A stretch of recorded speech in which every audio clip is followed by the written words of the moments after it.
Hi everyone, I am Rahul Kumar now. Recently equatorial Pacific region में एक unusual phenomena develop हो रहा है जो कि एल नीनो लैक कंडीशन को इमर्ज होता देखा हुआ जा सकता है। जो हमारे क्लाइमेटोलॉजिस्ट हैं उनके द्वारा वार्न किया जा रहा है जो साइमल्टेनियस वार्मिंग हो रहा है ईस्टर्न एंड वेस्टर्न रीजन को ऑफ द इक्वेटोरियल पैसिफिक। ये जो 2009 में एल नीनो लैक कंडीशन आया था उस लेवल तक का देखने को डेवलप होने को मिल रहा है। तो चलिए जानते हैं इसमें डिटेल्स है कि क्या है एल नीनो, उसका किस तरह का इम्पैक्ट होगा, relationship between El Nino and global warming. तो चलिए डिटेल से डिस्कस कर। चलिए उससे पहले एक क्वेश्चन को ट्राई करते हैं। इंडियन ओशन डायपोल के रेफरेंस में बताना है कौन सा स्टेटमेंट सही है। इसका आंसर आप कमेंट सेशन में दीजिए, सही आंसर को मैं हार्ट दे दूंगा। नाउ आगे बढ़ते हैं। तो ये जो एल नीनो इमर्ज हो रहा है उसका कॉज क्या है। तो नॉर्मल कंडीशन में हम लोग जानते हैं कि जो ईस्टर्न पैसिफिक है वो वार्मर होता है, गर्म होता है, और जो वेस्ट होता है वेस्टर्न पैसिफिक वो कूलर होता है, जिसके कारण से हम लोग को गुड रेनफॉल देखने को मिलता है। However due to global warming there is basing scale of warming across of tropical Pacific. Two things could have triggered this phenomena. पहला है ग्लोबल वार्मिंग और दूसरा है transition from La Nina winter to El Nino summer, जिसको ENSO cycle भी कहते हैं। तो चलिए अब हम लोग जानते हैं एल नीनो और ला नीना के बारे में, ये है क्या। तो एल नीनो में जो रेनफॉल है वो अच्छा बारिश नहीं होता है, और ला नीना में देखें तो ये अच्छा बारिश करवाती है आपका इंडियन सब कॉन्टिनेंट में। तो एल नीनो जो फेनोमेना है वो गर्म करता है ओशियन को एवब एवरेज सी लेवल टेम्परेचर। वहीं जो ला नीना है वो ओशियन सरफेस को टेम्परेचर को एक मेंटेन करके रखती है, ठंडा करके रखती है। एल नीनो का बात करें तो जो ईस्टर्ली विंड है या तो वो वीक हो जाता है, कमज़ोर पड़ जाता है, या तो वो स्टार्ट ब्लो करना शुरू कर देता है अपोजिट डायरेक्शन में। वहीं ला नीना के केस में जो नॉर्मल ईस्टर्ली विंड है वो स्ट्रॉन्गर रहता है। एल नीनो का बात किया जाए तो ये मोर फ्रीक्वेंट होता है और ये लेस फ्रीक्वेंट होता है। अब चलिए जानते हैं इम्पैक्ट के बारे में। जो एल नीनो है वो साउथ अमेरिका में हाइयर रेनफॉल करवाता है, वहीं जो इंडियन सब कॉन्टिनेंट है वहाँ पे लो रेनफॉल होता है, जिससे कि साउथ अमेरिका के जो वेस्टर्न साइड है वहाँ पे फ्लडिंग्स और इरोजन देखने को मिलता है। वहीं ला नीना का बात किया जाए तो हेवियर रेन देखने को मिलता है। साउथ ईस्ट अफ्रीका में आपका फ्लड्स, डिवास्टेटिंग फ्लड्स देखने को मिलता है ऑस्ट्रेलिया में, और इंडिया में अच्छा रेनफॉल देखने को मिलता है। एल नीनो का बात किया जाए तो ये सूखा लाता है इंडोनेशिया, ऑस्ट्रेलिया और इंडियन सब कॉन्टिनेंट में भी। वहीं ला नीना के केस में ड्रायर लैक कंडीशन रहता है साउथ अमेरिका में। एल नीनो के केस में जो इंडिया में मानसून है वो वीक रहता है और ड्रॉट भी होता है, not only in India but south east Asia. वहीं ला नीना के केस में बात किया जाए तो समर मानसून रेनफॉल देखने को मिलता है, जिससे अच्छा बारिश होता है, और जो एग्रीकल्चर पे डिपेंड, पता ही हम लोग का किसान रहते हैं, तो एग्रीकल्चर सेक्टर में बहुत ज़्यादा बेनिफिट देखने को मिलता है, इससे इंडियन इकोनॉमी भी बूस्ट करता है। इसमें जो है एल नीनो के केस में अप वेलिंग जो है वो रिड्यूस होता है, वहीं ला नीना के केस में अप वेलिंग है वो इंक्रीज करता है। तो ये अप वेलिंग डाउन वेलिंग है क्या। तो ये कुछ नहीं, ओशियन सर्कुलेशन है। तो जो ओशियन का वाटर है वो नीचे से ऊपर की ओर जाता है, तो इस केस को कहते हैं अप वेलिंग, और जो ऊपर का जो आपका वाटर हो गया वो नीचे की ओर जाता है, तो इस केस को कहते हैं डाउन वेलिंग। एल नीनो के केस में आप देख सकते हैं कि जो आपका साउथ अमेरिका का पार्ट है वो वार्म है, वहीं हम लोग बात करें ऑस्ट्रेलिया तो ये इधर कोल्ड है। तो कोई भी चीज़ high pressure to low pressure automatically move करता है, तो ये जो मानसून विंड है वो ऑटोमेटिकली आपका साउथ अमेरिका की ओर चला जाता है और अच्छा रेनफॉल करवाता है। वहीं ला नीना के केस में पूरा अपोजिट हो जाता है, जो आपका ऑस्ट्रेलियन कॉन्टिनेंट और एशिया कॉन्टिनेंट है वो वार्म है, और वहीं अगर हम लोग बात करें साउथ अमेरिकन कॉन्टिनेंट को तो वो कोल्ड है। तो इधर हाई प्रेशर है, तो high pressure to low pressure automatically जो मानसून विंड है वो इधर आके अच्छा रेनफॉल करवाता है। चलिए अब हम बात करते हैं basin scale of warming in the equatorial Pacific. तो ग्लोबल वार्मिंग के कारण जो इक्वेटोरियल पैसिफिक है वो basin scale of warming experience करने को देखा जा रहा है। तो इससे ईस्टर्न और वेस्टर्न रीजन है वो वार्म होते हुए दिख रहा है। जो बेसिन स्केल का मेजरमेंट होता है वो special extent of the basin और कॉमन वाटर आउटलेट के द्वारा मेजर किया जाता है, और इस केस में इक्वेटोरियल पैसिफिक रीजन में मेनली हम लोग नापते हैं। जो रिसेंट एनालिसिस डेटा है वो शो करता है जो ओशियन टेम्परेचर है, तो 2003 से 14 के एवरेज टेम्परेचर के कंपेयर में जो 2023 का जो टेम्परेचर है वो ज़्यादा देखने को मिल रहा है। तो आप ये फिगर को अच्छा से देख सकते हैं।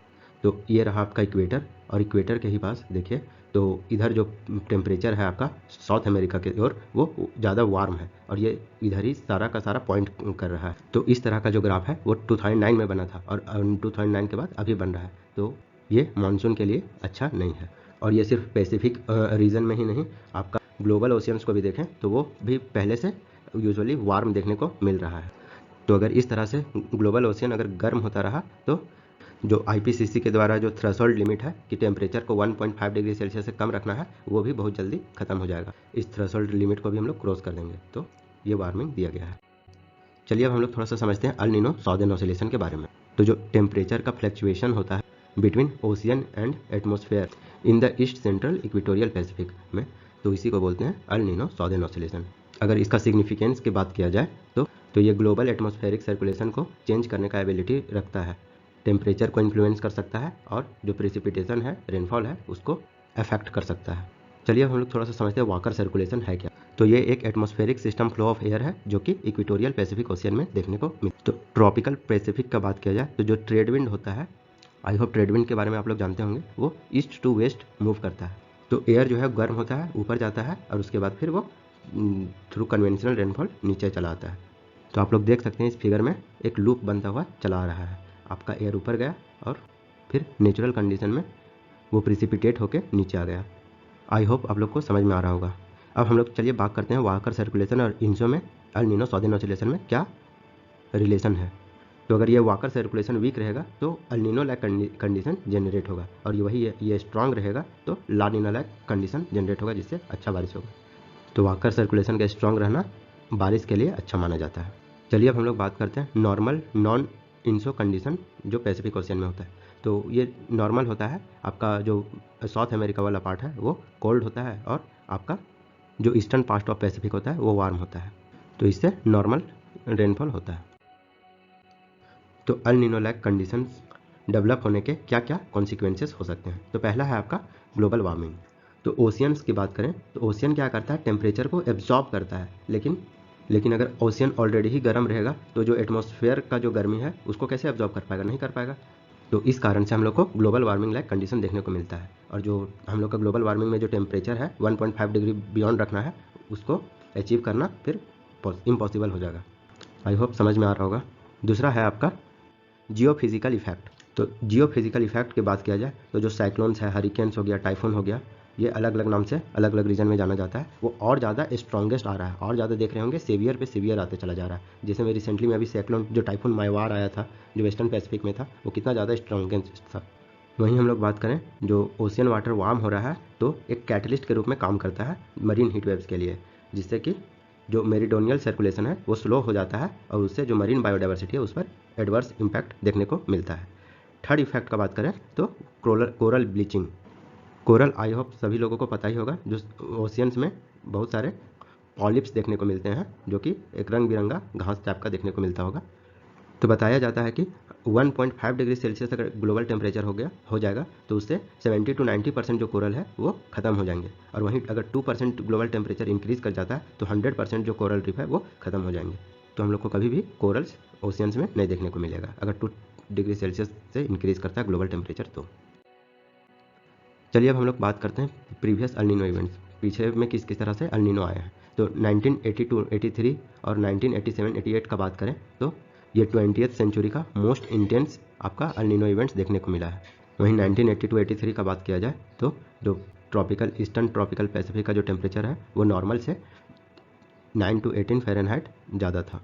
और जो 1997, 98 का जो अल नीनो इवेंट है उसको साइंटिफिकली मॉनिटर्ड भी किया गया था। तो इसमें आपका ड्रॉट लाइक कंडीशन देखने को मिला था इंडोनेशिया में, मलेशिया, फिलीपींस, पेरू, कैलिफोर्निया, ये सब में बहुत ज़्यादा ड्रॉट लाइक कंडीशन हो गया था और सेवियर फ्लड्स और हेवी रेनफॉल भी देखने को मिला। तो आप देख ही सकते हैं कितना ज़्यादा क्लाइमेट एक्सट्रीम होता चला जा रहा है।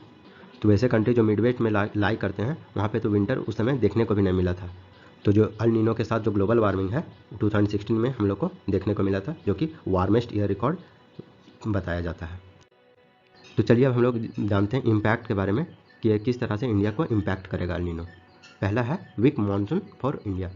जो इंडिया में जो मानसून है, जो साउथ वेस्ट मानसून आता है वो वीक रहेगा। आप लोग को पता ही होगा जो 70% ऑफ जो रेनफॉल है उस पर ही फार्मर डिपेंड करते हैं, मतलब कि अभी भी 70% ऑफ द फार्मर वो है मानसून रेन के ऊपर ही डिपेंड करते हैं फार्मिंग लैक एक्टिविटीज़ को करने के लिए। तो ये अगर वीक रहता है मानसून तो ये फार्मर के लिए बेनिफिशियल नहीं है, तो इससे हम लोग का इकोनॉमी पे भी इम्पैक्ट देखने को मिल सकता है।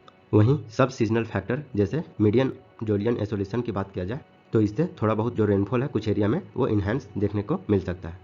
जो मीडियन जूलियन ऑसिलेशन होता है जो मीडियन जूलियन ऑसिलेशन होता है वो एक सिस्टम होता है क्लाउड का, विंड का, रेनफॉल का, जो कि all the around all over the world वो घूमते ही रहता है। तो वो पूरा ग्लोब का चक्कर लगाते रहता है और ये जो होता है वो मानसून के लिए अच्छा होता है। तो ये जितना लंबे समय तक इंडियन ओशन में बना हुआ रहेगा उतना अच्छा रेनफॉल देगा, इसीलिए कुछ रीजन में अच्छा रेनफॉल होने का संभावना है। ये जनरली 3 to 4 वीक्स के लिए बना रहता है, तो जितना ज़्यादा लंबा रहेगा उतना ज़्यादा अच्छा होगा मानसून में। दूसरा इम्पैक्ट का बात करें तो टेम्परेचर जो रहेगा वो हॉट रहेगा, तो आपको कहीं कहीं पे हीट वेव और कहीं कहीं पे ड्रॉट लाइक कंडीशन देखने को मिल सकता है, ना कि सिर्फ इंडिया में बल्कि साउथ अफ्रीका, ऑस्ट्रेलिया, इंडोनेशिया और पैसिफिक आइलैंड कंट्री में भी। तो अगर ये आपको वीडियो अच्छा लगा हो तो लाइक करें, सब्सक्राइब करें, शेयर करें, और अगर आप इसका PDF पाना चाहते हैं तो डिस्क्रिप्शन बॉक्स में ले सकते हैं।